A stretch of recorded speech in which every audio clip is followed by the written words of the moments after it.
Hey crew, I've got the key to that 22 Mercedes-Benz C300 4MATIC. We are going to take it for a drive, but first let's check out how it looks on the inside and outside. All new generation C-Class 422, bringing the styling in line with the latest Mercedes-Benz sedans. So you've got this A-shaped grille studded with all these small tri-stars. Optional digital light package. Has the technology, though not yet the regulatory approval, to project images onto the road surface. AMG line/night package gives us unique lower bumpers with black accents. This one is painted in Starling Blue Metallic, which super pops in the sunlight. In profile is a set of optional 19-inch AMG wheels, which I think look great. And they're wrapped in Pirelli P0 tires, 225 section front, 255s in the rear. That AMG line also adds perforated discs and Mercedes-Benz spelled out on the calipers. Blacked out door mirrors and window trim are part of the night package. Stepping back to look at the profile, the C-Class has grown 2.5 inches compared to the predecessor, and the wheelbase is an inch longer. That extra length really emphasizes that the C-Class is a more expensive sedan than the entry-level A-Class. Also, the cab rearward design highlights the hood length and rear drive priority to the all-wheel drive system. At the back are some new two-piece LED taillights, again showing symmetry with the rest of the Mercedes-Benz sedan lineup. And down low, the AMG line/night pack adds a more prominent diffuser with black accents. Overall, I think this new C-Class looks upscale, it looks modern, and with the AMG line plus those wheels, it's got a sporty flair to it. Let's check out the interior. Opening up and looking inside at this AMG Niva Gray leatherette interior. I wish there was standard leather on this top-of-the-line Pinnacle trim, but at least it's perforated and the seats are very comfortable. Gloss black on the doors. See some of the standard ambient lighting shining through. Two tones of leatherette. Metal look finish here. One-touch up-down windows. Standard Burmester 3D sound system on the Pinnacle trim. Very hard, scratchy plastics down low. Sliding in. Behind my own seat at 6 feet tall. That added wheelbase length translates well with tons of knee room, good-sized foot pockets, acceptable thigh support, and headroom. My head just barely clears the roof, but it does, so that's a win. Air vents here, and some USB-C ports that pop down with a DC outlet. If you do need to put an adult in the middle seat, that drive shaft hump is large and somewhat inconvenient, and now my head is on the roof. If you don't need the middle seat, then you do have an armrest that comes down with two cup holders. This model has the optional secondary sunroof, which adds quite a bit of light. I'd say the space and the accommodations for this segment are very good. I just wish there weren't so many obvious hard, scratchy plastic pieces. Let's check out the front. A sound of quality up front.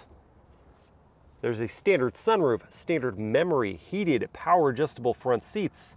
AMG line adds aluminum pedals, available illuminated tread plate, knurled finish for your seat selections here in the door, 4 one-touch windows, power folding door mirrors, trunk release lever is here, and inside the trunk we find 12.6 cubic feet of space, which is great in this segment, just beneath the BMW 3 Series. Additional storage underneath and on the sides.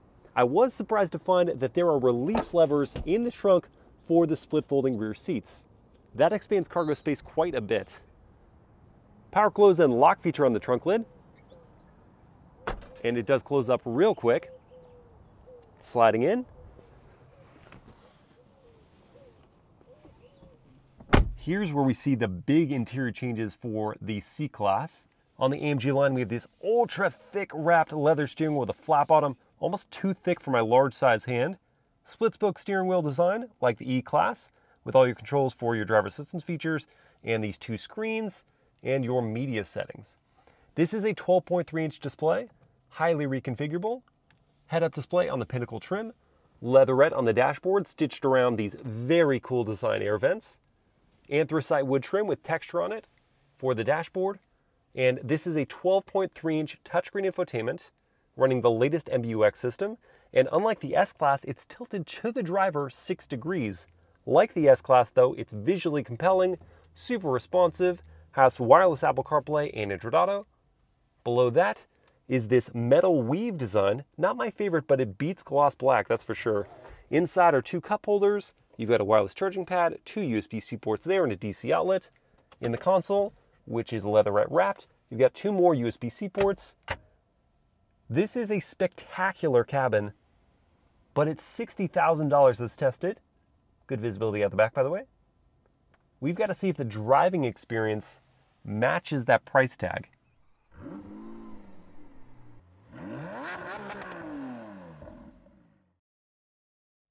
All right, let's fire it up.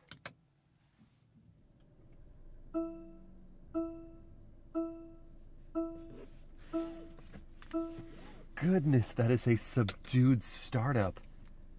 You barely felt, and I mean, you heard a little bit, you barely felt that 4-cylinder come to life, and I think that 48-volt mild hybrid system has a lot to deal with that. So we are going to start out in comfort drive mode. And when I pull up on the stalk to go into reverse, that will bring up a super high resolution camera system. I mean, crystal clear. This is the best I've seen in a modern vehicle. And you've got your trajectory lines.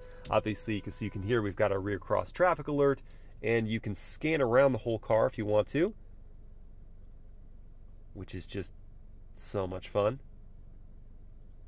And this ability is part of the parking package for like $500. I think it's worth it just for the novelty of it. Push down to drive.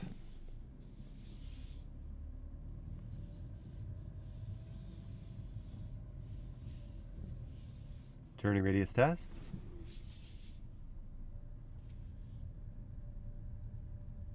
Excellent.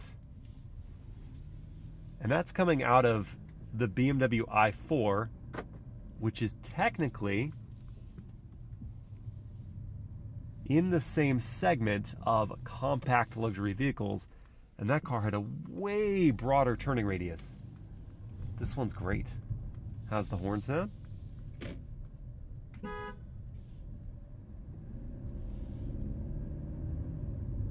Yes.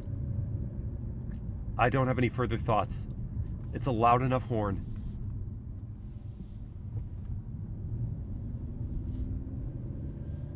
Let's talk powertrain.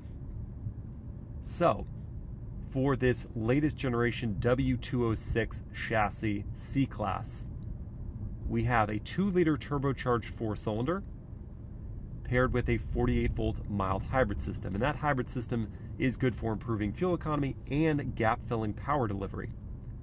Another really cool thing about that system is that the electric motor for it is housed in the 9-speed automatic transmission case. And yet, they still managed to cut the weight of the transmission by 30%.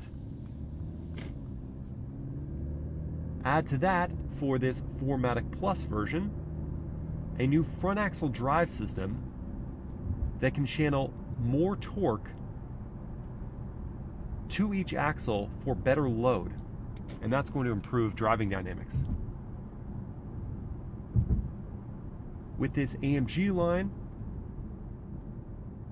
we have a sport suspension system, stiffer springs, but as standard, the C300 has an adaptive damper system. While sitting here at the light, you can see the augmented reality that they put for the navigation system, and it will actually activate the navigation system so we can see that in action.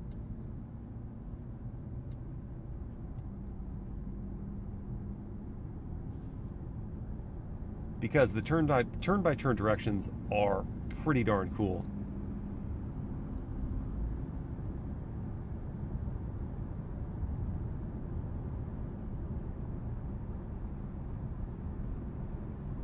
The 9-speed works flawlessly.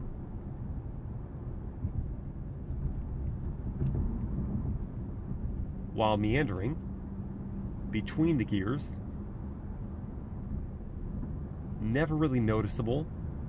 The suspension over some bumps back there, though stiffer than the standard suspension.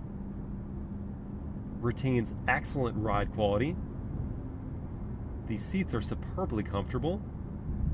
Kind of a perfect mix of like ergonomic, and they keep you supported, but they're not too cushy or not too firm. The brake pedal.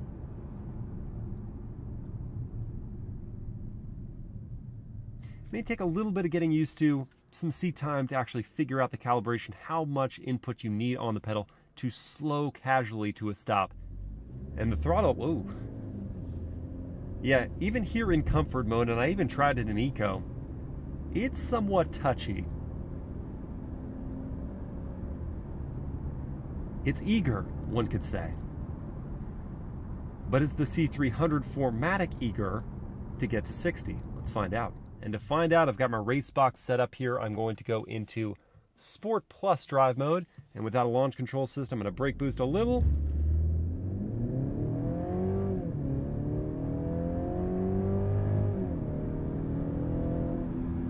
.2 seconds to 60. Not searing acceleration, though still quick. And the 4MATIC all-wheel drive system didn't hesitate at all. It just got us out of the hole. I think I neglected to mention the actual power figures for the 22 C300. It makes 255 horsepower and 295 pound-feet of torque, so that's an increase of 22 pound-feet over the outgoing C300. And you can feel that torque. It is a rush. In the mid-range,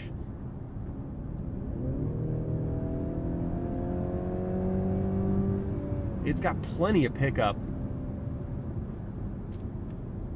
And the engine sounds refined. It doesn't sound whiny.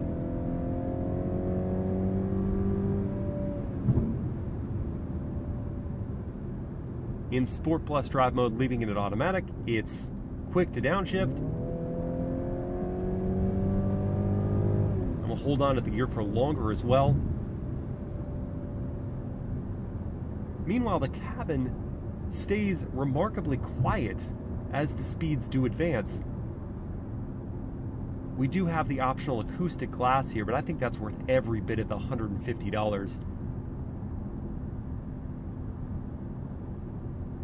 The wind noise is kept to a minimum for sure. There's a little bit of road noise,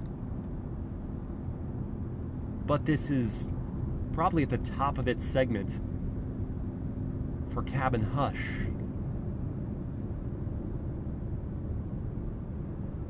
Braking performance up next from 60. Oh, I was well in advance of where I needed to stop. Jeez, yeah, those upgraded brakes with the AMG line are thoroughly up to snuff. There was a little more nosedive than I anticipated, though the stopping distance was excellent. I also like the tuning of the brake pedal. A lot of confidence there. It never really gave out. And I wanted to show this here. The turn-by-turn navigation showing you the augmented arrows on the navigation system. You're never really going to lose track of where you should be going.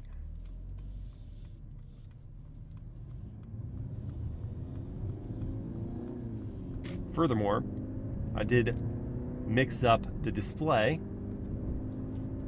when we went into sport mode just to enhance the sense of speed. But you can have the navigation take over the whole display if you want. You can have it be understated. Or you can have your driver assistance features prominently shown on the screen. And before we test out the C300's handling, I'm going to turn off the stability control program so that we do not cut power as we go through this curve. And then while remaining in Sport Plus, let's get on it.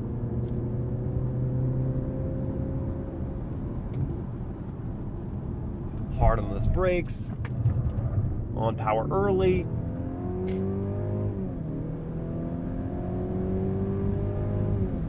Well, the body certainly stayed composed through there. Despite trying to get power as early as possible, get on the throttle as early as possible, there was a notable delay in when we started getting that momentum out of the corner. touch of understeer, but the hard braking to upset the rear end did give us some rotation. Yeah, I wanted to get that power out earlier so we could dive out of that hole. The steering was light and direct. There wasn't a huge amount of communication coming through the rack, but it's enough. It's enough for a non-performance version of a sport compact luxury sedan. All right. Stability control back on. Let's put it now in eco mode. And I'm going to activate the driver assistance features. Now, a lot of these come with the driver assistance pack, which includes the Distronic system, the adaptive cruise control system to maintain following distance, along with steering assist, so I can now take my hands off the wheel and just kind of hover around it. And it keeps us perfectly in the center of the lane. There's also a lane change assist feature. I just indicate I want to go left, and if there's a gap, it does so smoothly, bringing us again into the center of the lane. Same thing to go right. And even here on a curve, negotiates that flawlessly. This really can help relax you on a longer drive, and in traffic situations especially, to let you keep your hands off the wheel up to, I think, 40 miles per hour. Among the more sophisticated of these systems on the market. Cruising on the highway is very comfortable in this car. It would make for a lovely commuter. While I'm thinking of it, if you want to hear how the Burmester 3D sound system sounds, and if you want to see the enhanced ambient lighting in this car, you'll want to watch my night drive video, because it's like a nightclub in here. It gets pretty wild. Now, humor me for a moment. I want to go back into Sport Plus drive mode, and then into manual shifting mode, because I said that this 9-speed automatic was super fluid at lower speeds, and then even in Sport Plus, me the right gear to be in auto mode. But if I take over control, I have a few misgivings. For one, it upshifts for me. Before the 6,400 RPM red line, before I can pull the right paddle, it upshifts for me. I want the ability to hit the red line if I want to. Not that you should, but I want the ability to. I have to pull the gear to upshift before we get close to the 6,400 for me to do it myself. The downshifts are prompt, as are the upshifts, but not having full manual control is kind of frustrating. You just end up never really wanting to use the paddles, which they don't feel that great anyway, so you're just like, all right, this is going to be an automatic only car. Okay, it's time now to put together my thoughts for this car, and before I do that, two more specs to share with you. One, the fuel economy. For the 4MATIC version, it's 23 city, 33 highway, and 27 combined. For the price, the starting figure for the rear drive version is $44,600. If you want the 4MATIC all-wheel drive, it's $2,000 beyond that. The C300 competes against a number of cars, but I'm going to take a sampling of three. We have the 22 BMW 330i xDrive. That one starts at $44,400. It makes 255 horsepower, the same. It gets to 60 in a quicker 5.6 seconds. The fuel economy is one combined MPG better at 28, and the cargo space is just a little bit better than the C300. There is the 22 Audi A4. We'd go for the 45 version, and that one starts at $43,000. It makes a segment best 261 horsepower. It gets to 60 in a segment quickest 5.2 seconds. And the fuel economy is also segment best at 29 combined. Finally, we've got the Genesis 2.0T all-wheel drive version. That is the cheapest at $40,000. It makes 252 horsepower. It's the slowest in the segment, with 0 to 60 at 6.2 seconds, which I know that's the same time we got for this one, but Mercedes says you should get 5.9 seconds. And mark my words, we're going to try it again in this car because I think I undersold it. The fuel economy for that one, for the GV7 or the G70, is actually terrible at 20 combined mpg. Where do I think the new C-Class measures up? Styling and interior technology and aesthetic of luxury, this new C-Class crushes it. I mean, absolutely crushes it. I think the sharp lines of the A4 look really good, so maybe exterior styling, I'd put this on par, though obviously going about that styling very differently. Interior, no one can really compete. It looks and feels so much more expensive than the segment, and granted, we do have a lot of options equipped here, but it almost feels worth it. Driving experience, well, definitely that BMW is more engaging to drive. It has a more playful chassis and I think better throttle response, and that steering, I get more out of it. However, from a comfort and daily driving standpoint, the C300 is quieter, and I think even with the AMG line sport suspension, I think it rides better than its competitors. So here's how I'd go about it. I actually really like the exterior color of this car and the interior trim. If I could get this car into the low to mid 50s, and if I had a Mazda Miata or a Toyota GR86, or if budget permitted, a Porsche 718 Cayman for the weekend fun, this is an incredible daily driver, and you look and feel like $1 million behind the wheel. But to give it another chance at a 0 to 60 in Sport Plus, brake hold to 2,000.